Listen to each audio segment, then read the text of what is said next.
I'm the Gypsy and you're not. And right now we are here with our virtual panel with Rick Stasi, legendary comic book artist. And you there? I'm here. Can you hear me? I can hear you. Can you hear me? How many fingers am I holding up? You're holding up 17. Okay. Well, that's fine because I am a mutant and I play one on TV. How are you? Pretty good. I wore the right shirt, didn't I? Absolutely. You got the family crest on there and everything. Okay, good audio from this part. You got good audio. I can hear you good. And light's okay? Lighting's good? Light's great, man. I'm ready. You're ready? I'm ready to rock and roll, baby. Well, we're here. We kind of I introduced you as you were coming in, so I got you all introduced up and everything. Good. But well, hello, everybody. That's Rick Stasi there, folks. Yes. He is our guest tonight. Usually what happens, Rick, when we're doing these, people start joining here and there. It really don't matter who joins because I'm gonna post it anyway. I'm gonna post a recording. So even if it's just you and me talking, people will still see it later anyway. Oh, by the way, I almost forgot. Yeah. Mad Hatter said that I had to introduce you as the uber charming Rick Stasi. So there we go. There you go. Uber charming Rick Stasi. You gotta have some fun. I mean, life is short, and so am I. So you gotta have some fun. That's for sure. No, well, it's good to be here and extend my best to the Mad Hatter too. Yeah, she couldn't make it tonight, but you know she wanted me to make sure that she sent her love along. So giving you her love. I'm not going to give you a kiss. It's all about the love, baby. It's all about the love. You know, I got this massive collection of Batman comics, massive, big collection, and I was going through them today because I was positive that somewhere in that collection I had to have a Rick Stasi comic. I mean, as big as my collection is, there had to be a Rick Stasi comic in there somewhere. Right. That's it. That's it. There it is. The Who's Who pages for Robin. That's the 1989 annual number 13 there, folks. Yes, that's right. Yeah, that's right. Had that sucker. And here you go. I'm going to show you what he did in here. We're going to talk about this a little bit. I actually want to talk about this. Sounds good. There's Robin.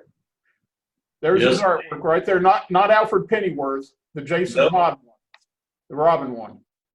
And I think that is that's the Jason Todd Robin. Yes, it is a Jason Todd, and that's what we're going to talk about. One of my favorite subjects. That's a good one. But I think the page before, I did the Dick Grayson Robin too. Let me look here. Take a look and see if you don't see a Dick Grayson Robin. Let me flip her open here. I'm real careful with my comments, so. Okay. Oh my goodness, yep, there it is. I totally missed that. So let me get her up here where everybody can see her. Get her in the right spot. There it is. Yeah, it's a lot of fun. Dick Grayson.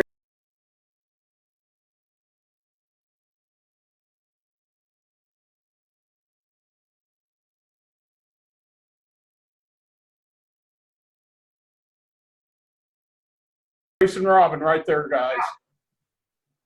Yeah, this is when I looked up your bibliography and I saw the cover on this, I'm like, I got that one. I knew I had it. So I just went to the box and I was able to pull it out of there. And I kind of took a walk down memory lane. It happened to be in the same box as the Jason Todd issues, the Death of Robin. Yeah. And Death in the Family, if I remember right. Yep, Death in the Family. You recall how and why there was a death in the family? Everybody hated Jason Todd, including me. Yes. Yeah. How did he get killed? What was the deciding factor? It was telephone calls. They had 2 phone numbers that you could call. Yes, he lives. No, he dies. Right. And I picked no. He does not live. That's great. Yeah, those were some interesting times. It was a very interesting time. I did not like Jason Todd. I wanted him gone. I wanted him out of there. I thought the introduction of him from the start was a mistake. Mm-hmm. If they had introduced him the way they did Tim Drake, it might have worked. But, you know, I wasn't happy. I mean, Tim Drake isn't my favorite by any means, but he was a far sight better than Jason Todd. Yeah. You know. And So, now we've seen in the evolution of those storylines is kind of a league of Robins. I say brotherhood, but there were female Robins too. right. A real true Batman family. I always thought Batman family was a weird name for what I thought would be the most solo of characters. But really, you've got a brigade of Robins out there, and I think that's kind of made it fun. I think it's interesting that they've used Robin to kind of anchor, you know, Batman over the years. Everybody goes, oh, well, Alfred's his anchor. No, Alfred isn't his anchor. No. You know, Alfred's his muse, you know.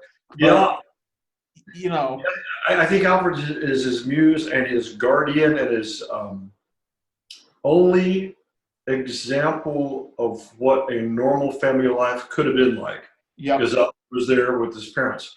But I think the Robin grounds Batman a little bit because I think it makes him a little more responsible in setting an example. Not to get preachy. I don't mean to get preachy.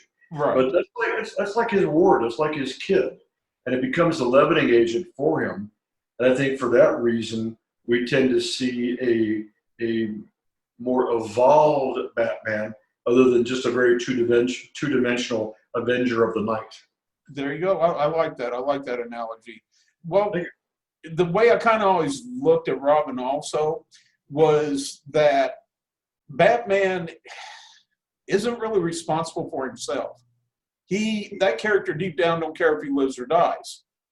But by having a Robin, it gives him something to actually live for, not to die for. So he's a little more cautious in what he does because he knows that in the end, he has to be there for Robin. And he has to be responsible yes. for Robin. Yep. So, with great power comes great responsibility. Crossing over there into the Marvel universe for a little bit. We know these things, didn't we? Yeah. Remember the crossovers a few years back? The Yeah. WC crossovers? Yeah. I thought those were great. I thought those were excellent. Well, I want to ask you something about that Jason Todd that you drew. Sure. Okay. Now, I know you did the pencil work on is what you did. You sketched it up there. Did you have any sort of emotion while you were sketching that up? Because that was a very emotional scene. I mean, even as much as I didn't like Jason Todd, Batman holding that dead body, you know, it was emotional. Did you have any emotions when you were sketching that? Absolutely. First of all, I was emotional because I got the Robin gigs. Okay. Well, number two, there's a sense of dark and light with that because Dick Grayson is Robin and he's joking and he's out there and he's going to win. And then Jason Todd came from a dark, foreboding area and he did not have as crystal clean a pathway as Dick did. So when I drew Jason Todd, I drew him, I think, at an angle. I think he might have his collar up. He might be a little bit James Dean-ish, a little, you know. It's been ages since I've seen that. But when we took him, Rebel Without a Cause, kind of, you know, and we tucked him into a really goody-good Robin mold, and we see that there wasn't any goody-good to that because the Joker killed him, his mother betrayed him. So when you see that angst of Batman holding up that dead, beaten Robin, hold tight to that. I think it stands alone from George Perez, Superman's Crisis Superman. Oh, yeah. And I think what I did was take the respectful, right inspiration from the guy that drew that. Come on. Oh, God, the guy that drew the original. I just spaced the guy's name. That's terrible. He did Wasn't Denny, was it? Or was it Denny? No, Denny wrote the stuff, but the art Jim Aparo. I'm sorry. Yeah. Jim Aparo, he did on two-dimensional paper a sculpture. And he had the most riveting illustration. I'm ashamed of myself for forgetting his name, but so many thoughts about emotion with Robin. The riveting stance of him crushed, because when you lost Jason Todd, you lost a significant part of Batman. With all due respects to Robin, or Dick Grayson rather, no, the Robins, Batman failed. Yep. And he lost a partner to murder by the Joker. So, yeah, well, we got someone joining us. That's Yep. great. Don't know who it is because all we got is an iPhone screen up there, but I'll let them introduce themselves when they come in. Sure. But anyway, it's funny that you mentioned that he created a sculpture, because to me, in the DC universe, there are 3 iconic illustrations. Now, I remember where I was. Okay. So 3 iconic DC illustrations that I think they stand alone. They're frameable pieces. Okay. Right. 2 of them are Batman. The Jason Todd Death in the Family illustration that we just talked about. Agreed. The Backbreaker, Bane breaking Batman's back. That's true. That's a standalone. The other one is the very last page in the Earth Without a Superman series. It's the very last page. I actually have that poster. I was so impressed that I took they had a collectible poster in the back of the comic, and I took it and I had it laminated, and I still have that thing. Wow. It is Superman, when he finally is Superman and he remembers who he is and he comes back around again, he's flying over the top of the superheroes. There's Superboys there, Green Lanterns there. There's just a whole slew of them there. And he's flying over the top of them. Superboy has this great line. He says, "There's no doubt about that. That's Superman." Yeah, that's and great. To me, that picture is iconic. You can't beat that picture, because that's Superman in all his glory and everything that he is. He's there. And once again, I would add to that, enough said, but that takes us to our whole segment. No, but I hear what you're saying. These things will leave frozen frames in our minds about different illustrations or snapshots of definition of the entire mythos. You got your Superman, you got your Batman, you got it as you go through there. I see it more with the longer running DC characters. They call it the Trinity: Superman, Batman, Wonder Woman. Then I go with some of the other characters who are just as viable, but not as historical or legendary. Oh, but yeah. When you think of those iconic poses, I taught this at the Art Institute. When you're illustrating Superman, you illustrate him even though you're not using a voice like this or in a heroic pose. You would never use that same body language for Batman, because Batman's sculpting in the shadows or Batman's standing over you. The same approach would happen with Spidey. Spidey is all nimbly and arms and legs and fingers and foreshortening and stuff. And so there are certain presentations in body language that came from the artwork, and the artwork that we're impressed with really look like sculptures on paper, that they could be at the Louvre or any museum in the world.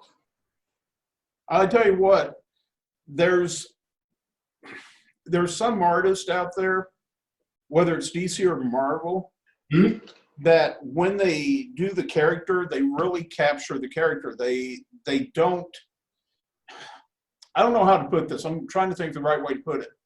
They don't expound on the character.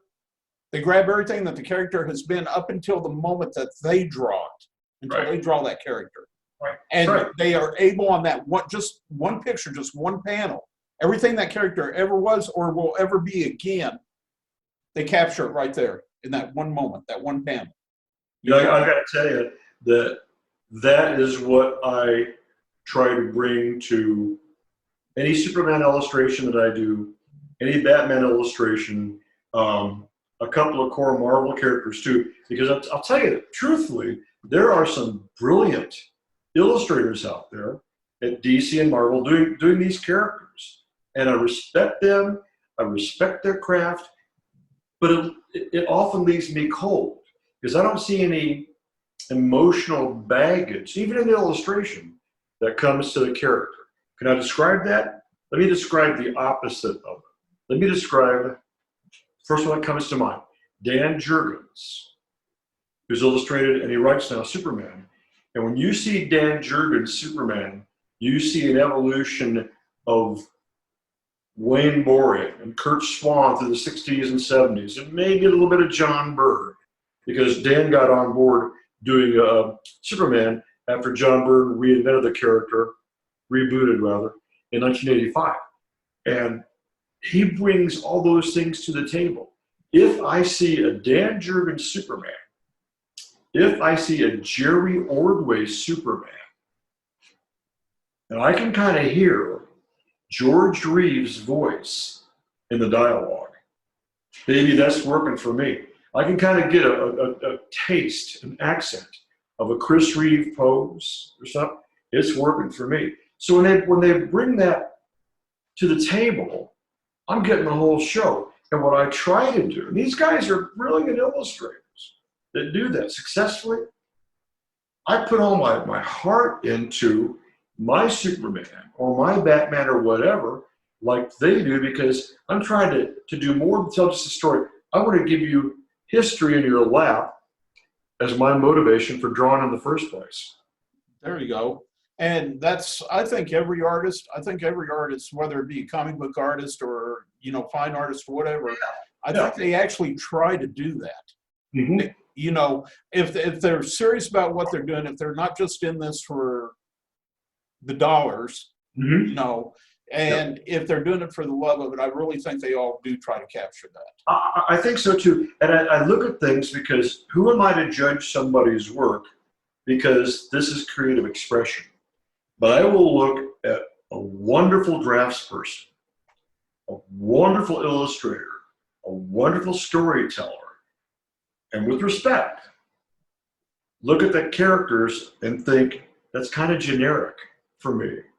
So their anatomy, their body language, their storytelling, their lighting might be perfect, but I might not get that rush that character as Superman couldn't be that character as Doc Savage, couldn't be that character as Reed Richards. You know, it's hard to say, but I've got to have that flavor for me to go all the way with my adulation for the character.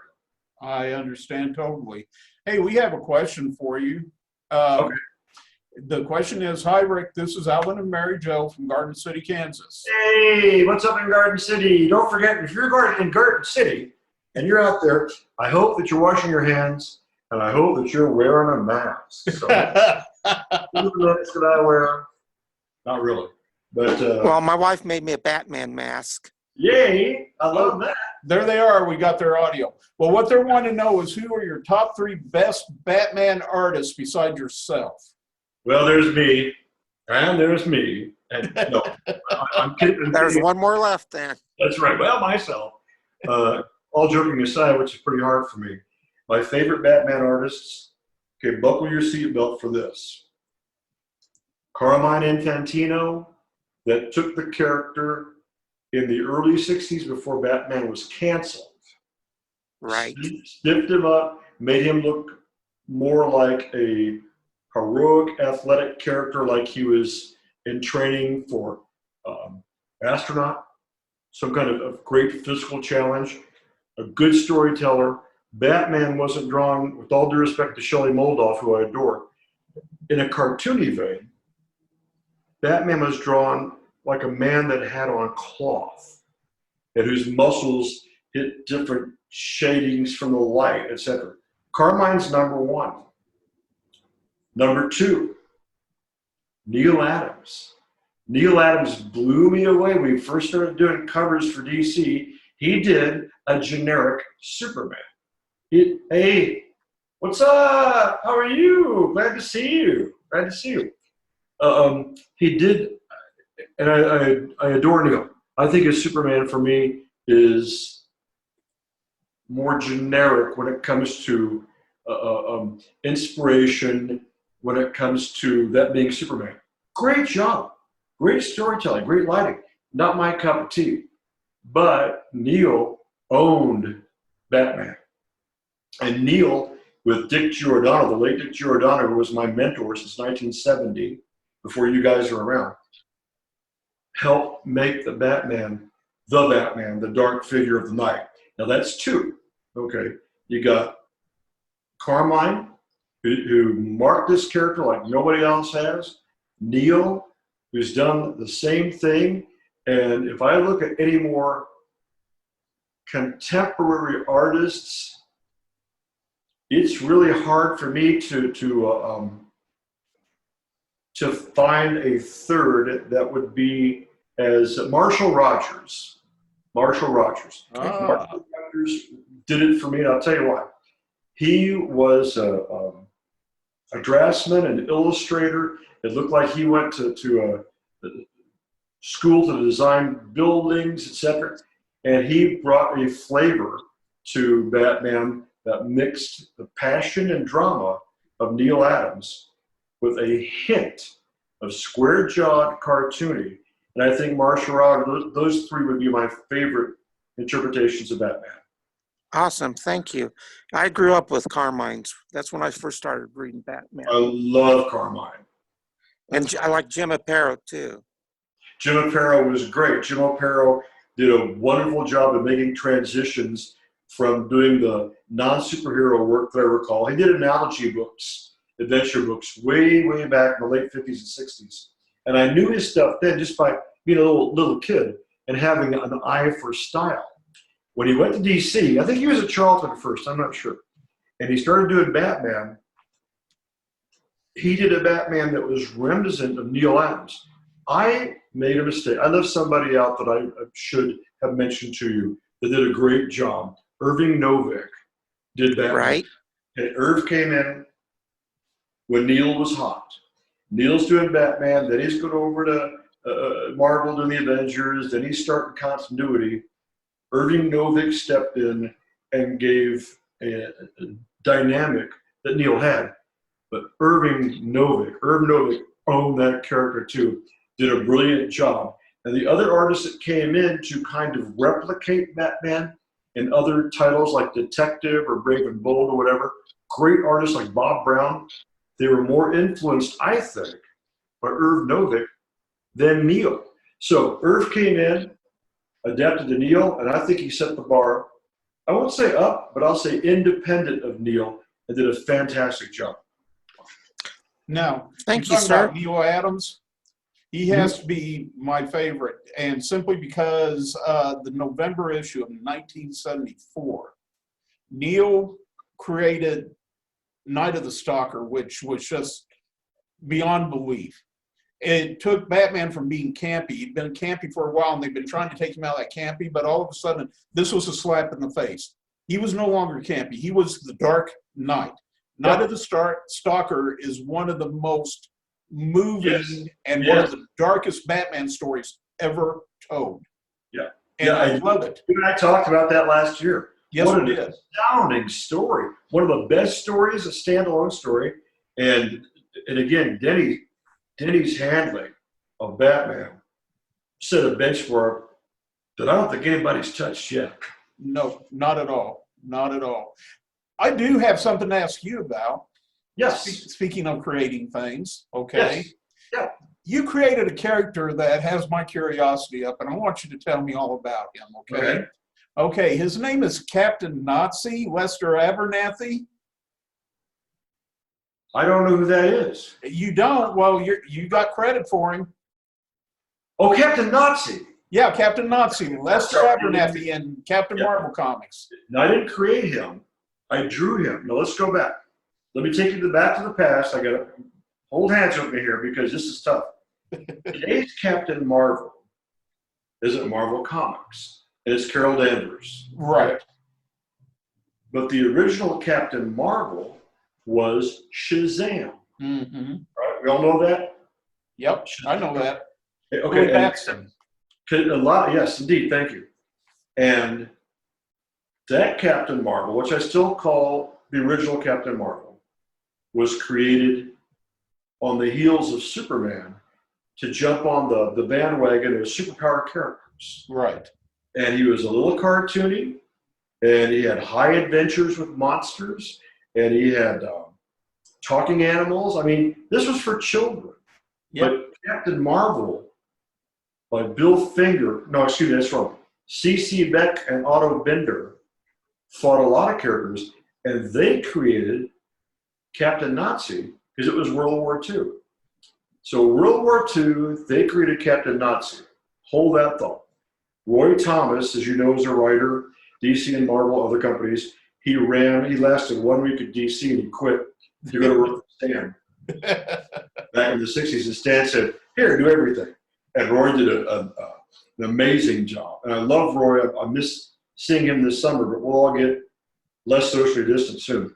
But Roy created a reboot of the Shazam character. I've got a hardbound over here someplace, I think.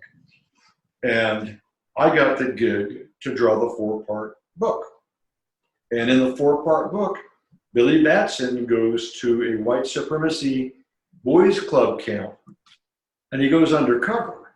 And what he discovers there is a character that becomes Captain Nazi, just like the old World War II one. So I had to draw Captain Nazi, and that was back in the 80s. And it was a fun little run with Roy on one of the greatest characters I've ever enjoyed as a kid.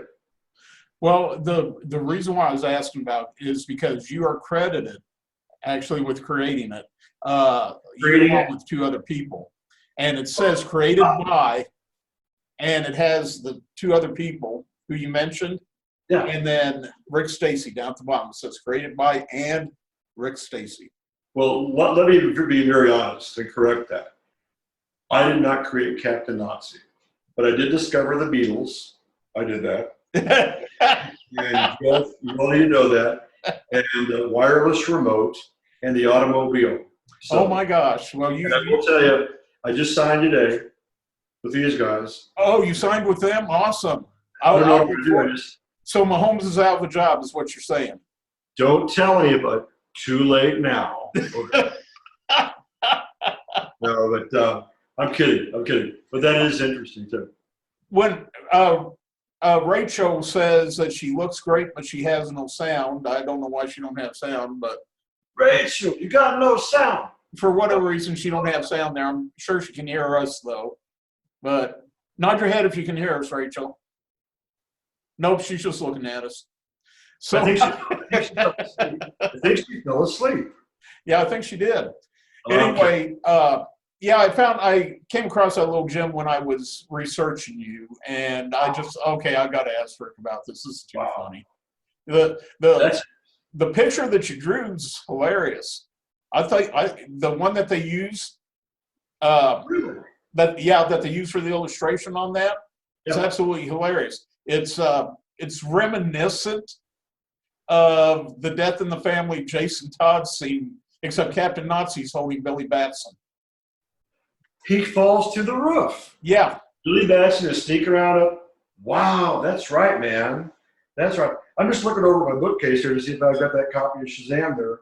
Yeah. That might be in my other bookcase, but Google your stuff later. Google Lester Abernathy later. It'll come up. Trust me. That's right. I done forgot about that. Wow. It was great. It was awesome. It was fun. Yeah, that was 85. I got to tell you what happened.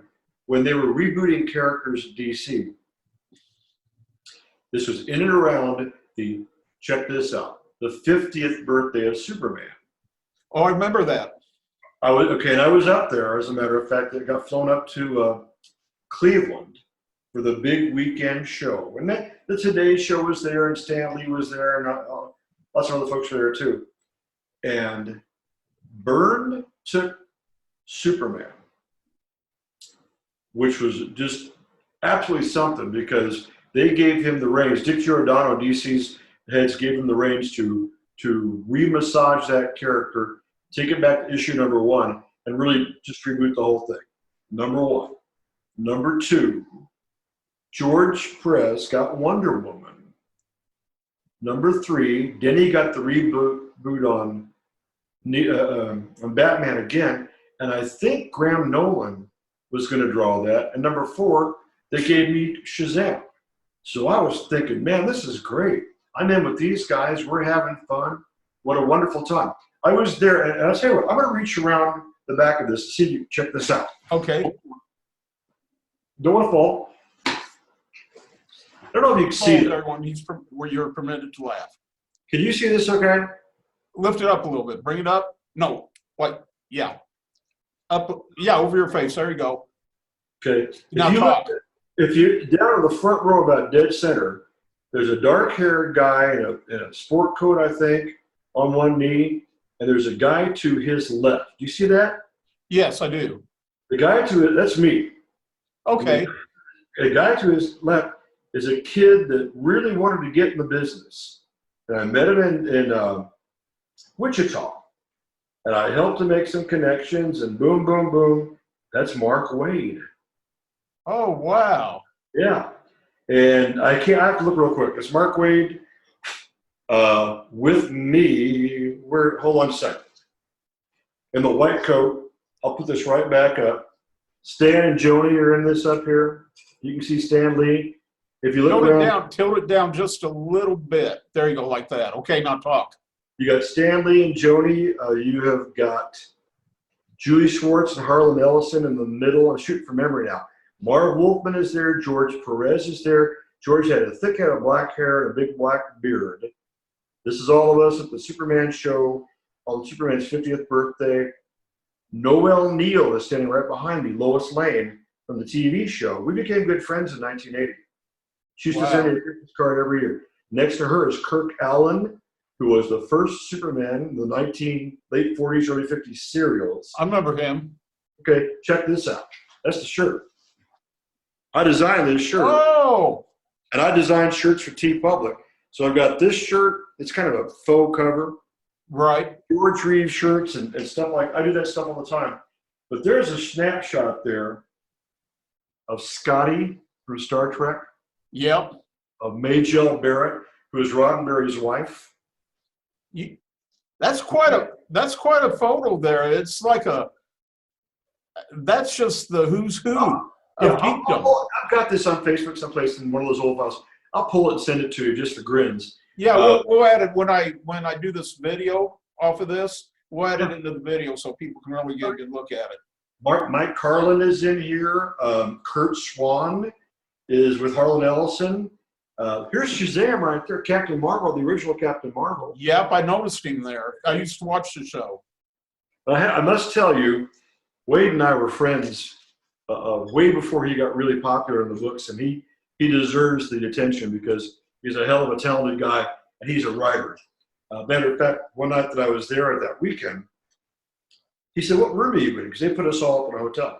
So I'm down the hall at so-and-so. Said, "Oh, why don't we save Tony Isabella the money because he's paying for this?" Tony Isabella worked at DC. He created Black Lightning.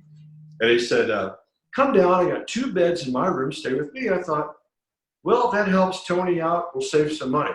So I went down. I hopped in the other bed across from Mark. And he said, "Let's talk DC trivia." I said, "Let's just go to sleep, Mark. We got an early call tomorrow morning." So he's telling me about Jimmy Olsen, when Jimmy Olsen was Turtle Boy, when Jimmy Olsen was the Porcupine Kid. And I love Mark, but boy, he knew this stuff in and out. But we had a really great time. And the great aspect of being not only a contributor in comics, because I love comics, is to get to play on these teams of what you think are Super Bowl players in your own arena. And to be with these characters is just to be friends with them. Has meant the world to me. Man, I tell you what, to make those type of connections in life, they're priceless. You cannot possibly in any way, shape, or form put a value on that type of connection. You know, and that's true. And people say, you know, I'll be talking to people and I'll stop and I'll say, when you've done this as long as I have, and I have a long career and a modest career, there's people that have done 10 times more books or comics or this or that, but I've got to do these other things with other companies. You have a lot of stories. One of the stories is I met Mark Wade at the bar the night that we got there. Yep. Sitting at a table, eating peanuts, having drinks. And here's Majel Barrett, Roddenberry's wife. And I said, "Well, you're a guest here too. Would you like to sit with us?" And she says, "Yeah, well, I've got to get something to eat." I said, "We'll get you something to eat here in a minute. Let's buy you a drink." She said, "Okay." 2 minutes later, it's like, "Bring her another drink." I said, "Okay." And she said, boys, I've got to get something to eat." I said, "No, you're fine. Bring her another drink." And we're having the best time. We thought, let's just get Major Barrett drunk and have them, just visit with her and laugh and cut up and stuff. And we all had a good time that evening. And the server kept coming to the table, bringing us drinks. And I said, I'm a Hollywood producer. And I want you to have my card. And I had Mike Barr, who was a writer for DC then. I had his business card. And I said, here, you take this. You call me. We'll get you in the movies. So we had just a good time cutting up. That's hilarious. Great old days. Years ago, I drove a semi-truck cross country to make ends meet. And I was in this truck stop down in Arkansas, and I looked over at this semi, this big silver semi sitting there, and there was a live bat hanging from the grill.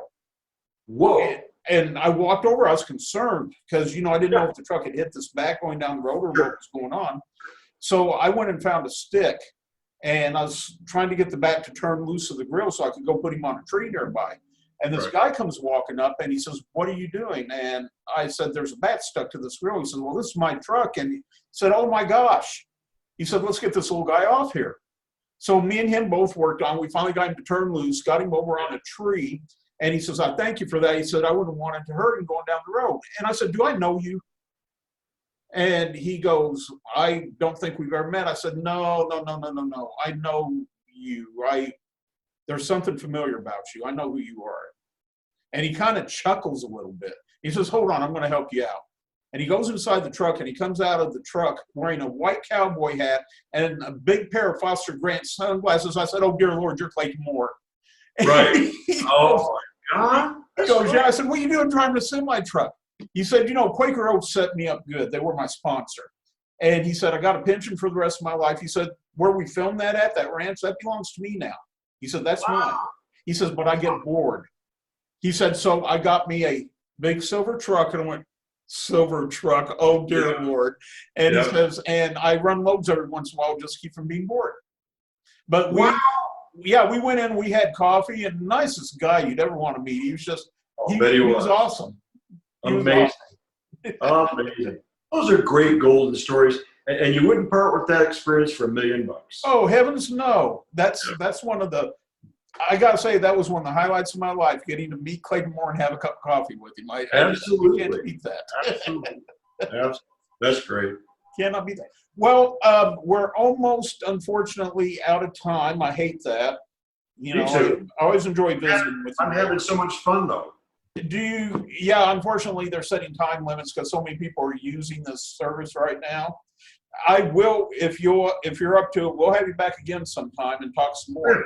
Yeah, I want to share something that I think is admirable. Well, do me a favor, would you? Yes. Plug your new book coming out. Okay, I got a new book coming out, and I'll tell you what I'll do. I'll tell you right now. Okay. I would like to have it in time for the show. The book. Here's my old book. You've seen this before, probably at the shows. This is all poetry and one-act plays.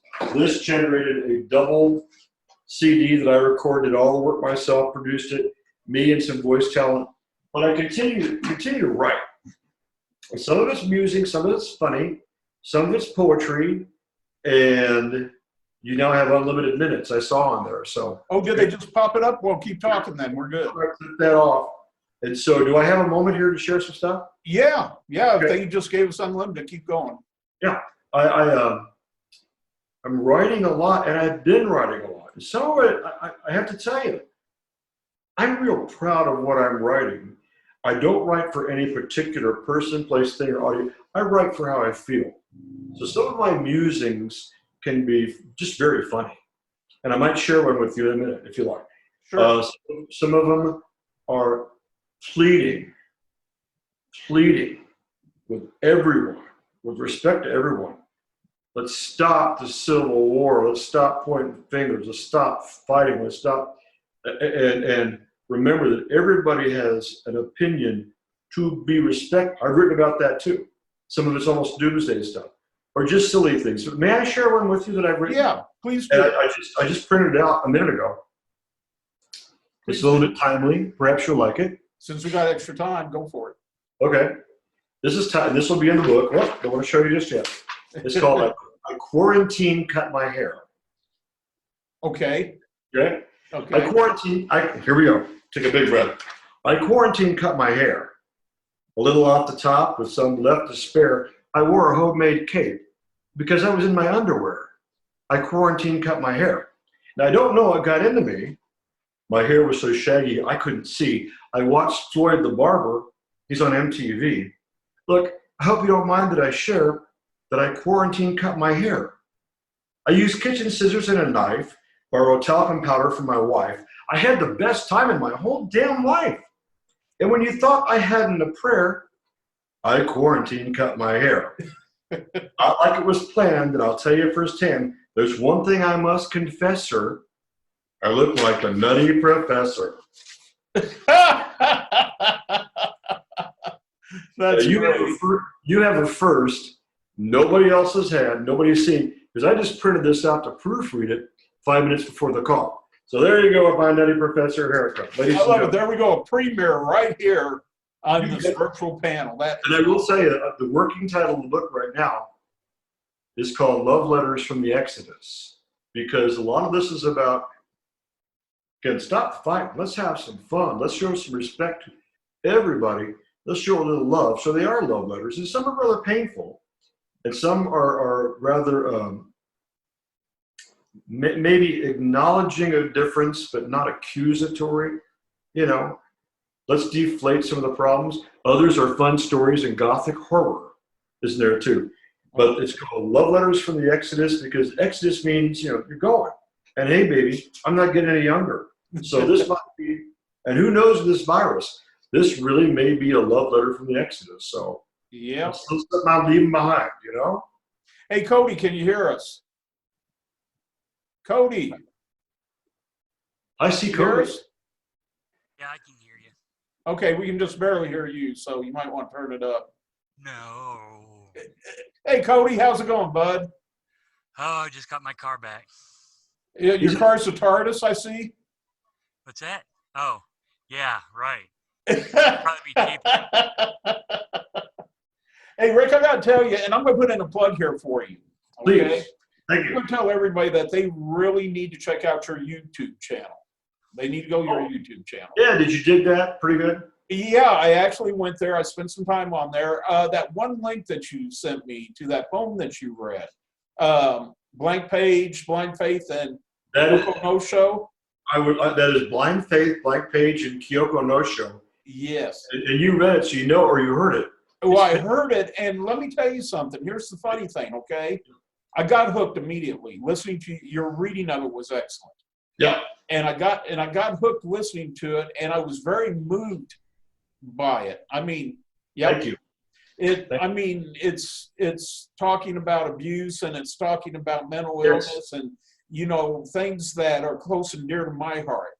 Yeah. And I sat there and I listened to it, and it wasn't until after I had finished listening to it that I looked at the graphic that I realized that Yoko Ono had wrote that. Yeah. Yeah. And I went, oh dear Lord, I like something that Yoko Ono did. Well, I don't like Yoko Ono. let me share with you the part about Yoko. I gave credit to Yoko because Kyoko, the young girl in this, Right. was disowned by her parents. She's just disposed of. Yep. Kyoko is her daughter, Yoko Ono's daughter. Ah. After years and years after she took off in her avant-garde ways with John Lennon, Right. they couldn't find Kyoko because Kyoko's father kidnapped her. Said, we're done. You're nuts. You love the Beatle, that's fine. And he hid Kyoko. He kidnapped her and hid her. So for years and years, Yoko would talk about wanting to find Kyoko, her daughter. Oh, wow. And Kyoko released a song, If You Can Get Through It. You ought to try it. And it's called Don't Worry, Kyoko. Mommy's only looking for your hand in the snow. And she screams and wails through this. In my piece, Kyoko is hidden in the snow. Kyoko owns the elements, and Kyoko arises and ascends into the snowstorms and said, this snowstorm is my lover. Right. And that's pretty intense for a tween girl, 11, 12, or whatever. But I'm really glad you liked it. That might be my favorite piece out of all the stuff I've done. I want to see that as an animated feature with voiceover and guest voices. That would be a great feature. Like I said, it was very moving. It had me hooked like from the very first verse. You know, and I could not stop and not listen to it, you know. And I listened all the way through, and I just sat there. I wish it was kind of silent for a few minutes at the end of it, just kind of going, wow, that was intense. So, little plug there, folks. Go to his YouTube page, listen to that poem. Check out his other stuff too. But yeah, there's original music on there. There's a nice song we recorded for Linda Carter, which is kind of a funny song. Yeah. There's a story about an elderly black gentleman I knew when I was a paper boy in an old country place here out of Kansas, out of Holiday, Kansas. We used to rock in a rocking chair at a general store because that's what they had. Yep. And his name was Pookie, and Pookie was an old black gentleman, probably 6 or 7 good teeth in his mouth. And every afternoon I'd bring the newspaper to the general store. I get dropped off by the Kansas City Star truck, go up in the hollers and come back around. And I talk to Pook, and he'd say in his own accent, and I do the accent on the recording on YouTube. Who's the prettiest girl in your school, boy? Who's gonna win the pennant this year, boy? Or you would say, what the hell happened to Bobby Kennedy? What happened? Just like Martin Luther King. Good God, white people are crazy. And I love the man because he's like a mentor to me. 15 minutes out of the day, and you'll hear about it on the YouTube recording. I grab my Dr. Pepper, my candy bar, and sit with Pook, and he would open up worlds and wonders to me, just rocking in a chair, buddy. It's funny because now you generated a story out of me too. Okay. Yeah, that's what we do. So my daughter used to ride everywhere with me on my motorcycle when she was very, very small. And this one day we were riding out to the cemetery where a friend of mine worked. He's a grave digger out there. He used to tell everybody that it was a great job. He made $3.10 an hour and all you could eat. Anyway, we were running out there and to see him and find out if he was busy when he got off work, wants to go bike riding. Well, we get out there, hot August day. Oh, okay. We get out there to the maintenance shed, and we go into the maintenance shed. Everybody's in there trying to stay cool. They don't have any graves to dig or anything.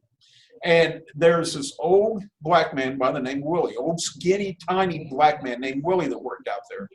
Everybody was pretty sure that Willie had died about 50 years previous, but he just didn't know he was dead, so he still hung around, you know.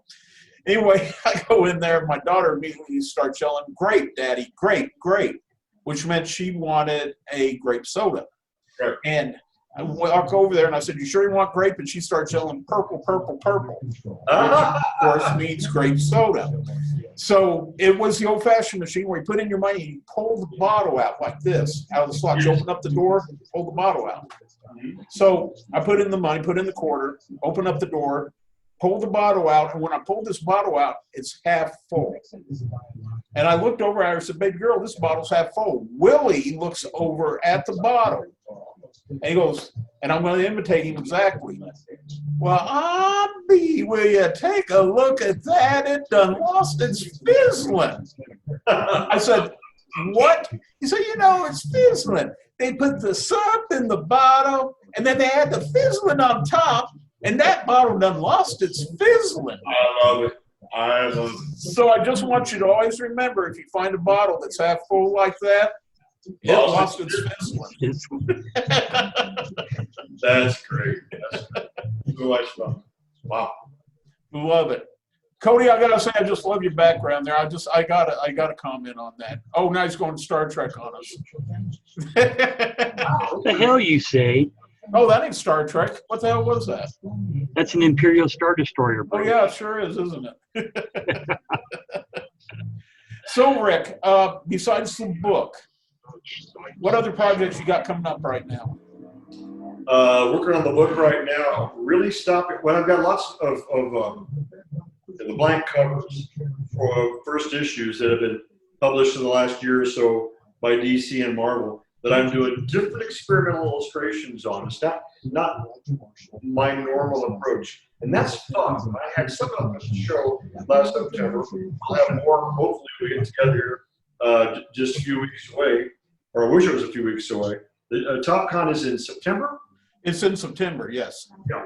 Looking forward to that. Come on, cross your fingers. Yeah, fingers crossed. I want to do more live reading, as part of the live events portions of anything. When you're an artist, if you ever have the opportunity to share with an audience, it loses its experience. So I want to do that. And other than that, a lot of things I was doing, radio shows and stuff, have been canceled. So we see what's going to happen with less than social distancing. Right. That's our concern right now. I mean, I'll just be honest with you right now, even though we're still trying to forge ahead on Topcon, it is kind of up in the air. There's a lot of things that depend on whether it's going to actually take place or not, So we got a lot of irons in the fire, and we're just we're sitting back doing the best we can in the circumstance. That's why we do these virtual panels. Yeah, we want to make sure that's all we can do. Yeah, all we can do is the best we can, and hope that we can evolve out of all the crazy virus stuff. Number one. Number two, me speaking for myself, I would hope this will all be behind us by September or earlier. Planet Comic-Con is in August. If that means I can't hug some of my friends, okay, we'll do something next year. If that means I have to use more hand sanitizer, that's fine. But we don't want to put anybody at risk. But we'd like to see if there's a light at the end of the tunnel so we can commune together. Right, exactly. I mean, I want to see, I don't know if I want to see things get back to the way they were, but I'd like to see them get back to some form of normalcy. Yeah. Does that make any sense? Absolutely. Absolutely. Yeah. It's hard for me. We're all people persons. You are, Rachel is, I am, my wife is, my friend. To not be able to come up, grab a hug, grab a handshake or whatever, and sit and just visit together because we're all social animals. Yeah. And that in itself is very difficult. Well, I think anytime you have creative people, you're looking at social animals, and the con scene, the exposition scene, everybody that attends there, whether you be a fan or whether you be a guest or whoever, the volunteers, everybody's a social animal, and I think that's part of the magic of cons, is the fact that you're not looking at a bunch of introverts, or you're looking at a bunch of extroverts coming together in one place. Exactly. And I'll tell you what I've seen over all the years since 1975. I've seen, as we discussed extroverts, introverts come to Comic Cons because there's a chance to experiment being more of an extrovert, losing a little bit of shyness. Maybe your hobby isn't so odd or off the wall. Maybe you want to dress in a Superman shirt, okay? Or maybe you want to cosplay. And there you have a soft place to fall. You have an opportunity just to let it go and enjoy yourself. Exactly. And, I think you said it really well right there. It's the fact that people can go to the cons and they can let it go and enjoy themselves. They can be something they're not, or that they aspire to be, for a little bit. Yeah, exactly. It's show business, baby. It's show business. That's exactly it. Well, I mean, I'm like you. I've been on the stage. And I know when I get on the stage that the gypsy ceases to exist. I am no more at that point. Whatever that character is that I'm doing, that character totally exists in that time and place on that stage. And I have no idea who I am at that point. I'm that person. Yes. But I'm not me anymore. Yeah. And I think that's what happens at the cons. They get to be Batman, or they get to be Superman, or Wonder Woman, or Captain Marvel, the female version, whatever. They get to step outside their box and their comfort zone for a while and be something that they're not. That's a good point. I've done one show with you, and I loved it. I thank you for having me. But out of all the Planet Comic Cons that I've done, of course, I love to draw, love to do sketches for people. They want to buy some artwork, if they want me to give them or their kids some guidance on art lessons or schools or what have you. We do that. But we have regulars. After all these years, Alvin and his wife are a couple there too. And it gets to the point that every Friday, Saturday, and Sunday, and I love it, I'm cutting up and talking to people and cracking jokes. I feel like I've done the Tonight Show. Yeah. And I love doing that. That is so much fun for me. In addition to talking about Captain Nazi and Disney and Stanley and whatever, it's fun to feel like you cut up with people and have a good time.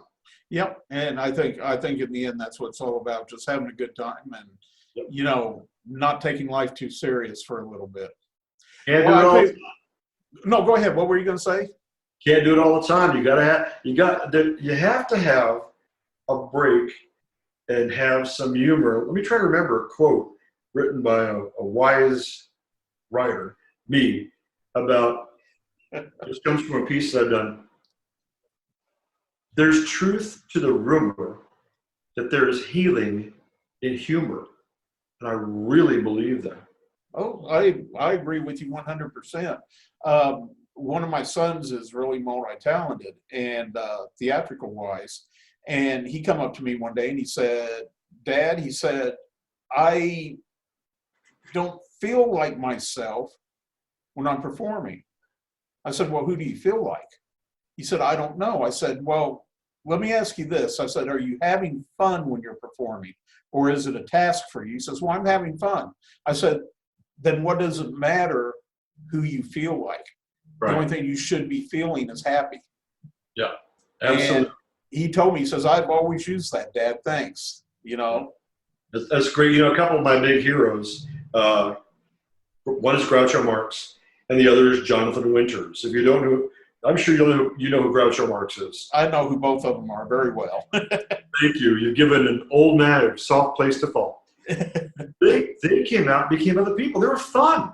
They were fun. They were having more fun doing what they did. And if you remember Winters, who's my idol and an inspiration to me, he inspired another kid that was my age, same age, in another place, in another time. I would do my Winters stuff in high school and get detention. This other kid would do his Winters stuff in high school. He went on to Juilliard to study. He was a roommate with Christopher Reeve. Oh. This guy that was influenced by Jonathan Winters was Robin Williams. Cool. And you could tell how he took that, just rode that comet, baby, just took it. And when he was out on the stage, he had more fun than anybody else. Oh yeah, he did. Yeah, he did. 1968, I crushed my left arm. Just totally annihilated it. Broke these 4 fingers, shattered the wrist, these 2 bones here, dislocated the elbow, broke the humerus, dislocated the shoulder, and broke my collarbone. So hopefully nobody out there is squeamish over this. But yeah, that was the day before Thanksgiving in '68. wow. I went into surgery. When I woke up out of surgery, the TV was on in the room. My mom and my principal were sitting there next to my bed, and they had turned on the TV and were kind of watching it, waiting for me to come out of the anesthesia.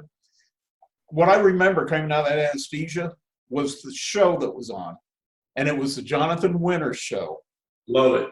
And he had just done something funny, and as I woke up out of the anesthesia, I started laughing. Good. You know, and, Good. you know, for him to make me laugh as I'm coming up out of anesthesia, you know he had to be funny. I love it. That's an astounding story. That's great because, like I said, it's taken years to learn this, but I do believe that there is healing in humor. It is an international language. However you do it, it transcends race, sex, creed, politics, whatever, because everybody's got a funny bone, and we should all use them more often. I agree totally with you. Have you talked about Groucho Marx? Have you ever seen the one-man show about Yes. Groucho Marx? Yeah, with Dick Cavett. Yes, it is. I've got that someplace. I saw it when it first came out, and I think you can see it on YouTube, and I had that entire soundtrack. What a touching, wonderful genius of a man. Oh, just it's priceless. I think my favorite one-liner by Marx during that whole one-man show was he talks about he's in a hotel and he gets onto an elevator with a priest. And the priest turns and looks at him. He says, "Are you Groucho Marx?" And he said, "Well, yes, I am." He says, "Well, I want to thank you for all the joy that you brought to the world." And Marx shakes his hand and he says, "And I want to thank you for all the joy you've taken out of the world." I love I love this. So much. To me, that's just classic Groucho Marx. Oh my God, I love it. To see a man who is so quick of a wit and a genius like that, and to realize Yeah. he was very cerebral. They called them pen pals back then. Right. He had a letter writing relationship with the great poet T.S. Eliot. Oh, wow. They it wasn't all jokes then. It's here's some philosophy, here's some venting, here's some things I think should change in the world, writing back and forth. And it's a book that was published many, many years ago. It'd be tough to find right now. But in addition to his quick wit, and he was the quickest, the amount of deep thoughtfulness that Groucho Marx had is absolutely astounding. I know he was absolutely amazing. I have always just been floored, I guess is the only word I can think to use, by how intelligent the man was. Yes. You move past that comedy and you look below that comedy, and he's just amazing. He's unbelievable. Yeah, and again, so quick when it came to diffusing things. When he moved to his big home in Beverly Hills, there was a country club. And he was Jewish. Yep. And a lot of country clubs did not want you coming in there, some none at all, if you were Jewish. And so he walked in one day, didn't say anything. He had a beach towel and swimming trunks, and he had his daughter. And she was like 10 years old. Walked into the pool, and they said, "We're sorry, Mr. Marx, you can't get in our swimming pool. You're Jewish." And he said, "Okay, my daughter's only half Jewish. Can she get in up to her waist?" What a great man. And He's fantastic. Well, that's like a reporter came to his house one time, young lady, and she comes in to do this interview with him, and she says, "I just want you to know, Mr. Marx, that my mother interviewed you 20 years ago." And he said, "Oh, are you the result of that interview?" That's great. That's great. So the man was definitely a genius. He was Rick, I great. tell you what, we are going to wrap this up. Okay. Okay. I will be putting it up on the Topcon website. It'll get on Facebook and up on YouTube, every place. So I'll have it up there in a couple of days for anybody that happened to miss it. Totally cool. They'll be able to see it. Before I say my goodbyes, I'll tell you, I'll find this picture someplace and I'll get it to you. I'll just put it in Facebook PM. Yeah, hell yes. Please, because I would love to post that. I would definitely love to post that. That is a great picture. Yeah. I keep trying to unmute poor Cody here, so that if he wants to say anything, he could. But unfortunately, he's watching something, and because the sound's coming through from Cody's end, he keeps popping up on the screen. So I'm sorry, Cody, I couldn't unmute you there, bud. I think it's reruns of Downton Abbey, but that's okay. Hey, I'm going to have him say something because I want you to check out where he's at right now. Okay. Say something, Cody. Yeah, I'm at KS&T. This is an engineering shop where we fix everything that's broken. This is for KS&T, CW, KTMJ, and KTKA. And what you're looking at there, folks, just to break it down out of the technical jargon, he is the man that makes sure that you can see things like the Flash, Batwoman, Supergirl.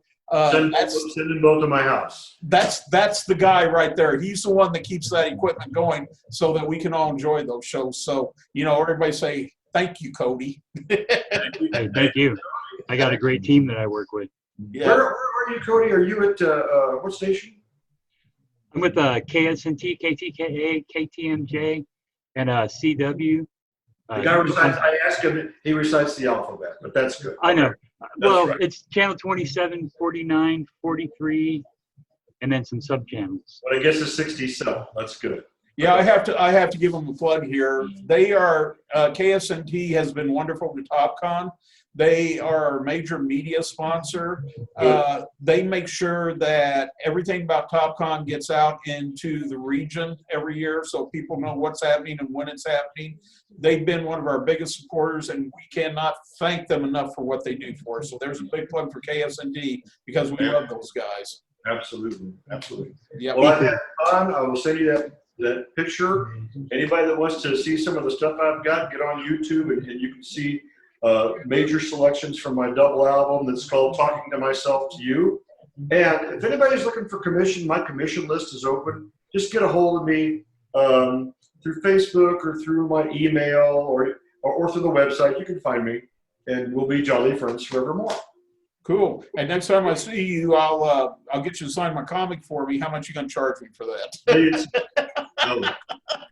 No charge. No, we're not charging nothing. So, what we'll do is we'll have you on again sometime, Rick. May have you on right before Topcon just so you can say hi to everybody. I kind of like these little panels because they're real casual and laid back, and they're not as hectic as ones at the cons are. Yeah, and I love doing it. And should you want to do that and have me pull any art to show that I've done, or like the Doom Patrol stuff that came out, or do another reading of some of my stuff, if you got a giggle out of that, we could do that too. That would be awesome. That would be awesome. Actually, we might do that. I'm able to host a private meeting through Zoom, and I might get you onto a private meeting and have you do some readings that we can go ahead and put up on the Topcon website. I'm ready right now. Whatever you want to do that. I have got this much I've done for the shows and stuff. A significant amount of new stuff, and some of these things that I just graced you with for the very first time ever. Awesome. Awesome. Yes. Well, I tell you what, we appreciate you, Rick. We appreciate you a lot. Because I appreciate you too. Thank you. You just keep up the good work. It's people like you that make our world a better place, actually. Thank you. I appreciate that. Thank you. As do you. I'm just going to sit here before we leave, put my glasses down, and say, "You certainly seem like a nice young man." My best Star Trek voice. That's right. I don't see what you're laughing at. Because that's the most ridiculous thing I ever heard. All right, guys. Sounds great. Thank you so much. We'll be in touch. Have a good one. You take care. Thank you, everybody, for attending this virtual panel with Rick Stacy. Be sure to look for it on the Topcon website at www.topconpop.com. Look for it on our Facebook page at Facebook Topcon Expo. And it will also be on the YouTube site at Topcon Info. So be sure to look us up, and we'll have this recording up in a couple of days along with a bunch of extras onto it. Until then, everybody stay safe, be healthy, and we will see you soon. Wear your mask. Yeah, and wear your mask. Bye-bye, everyone. God bless. Bye.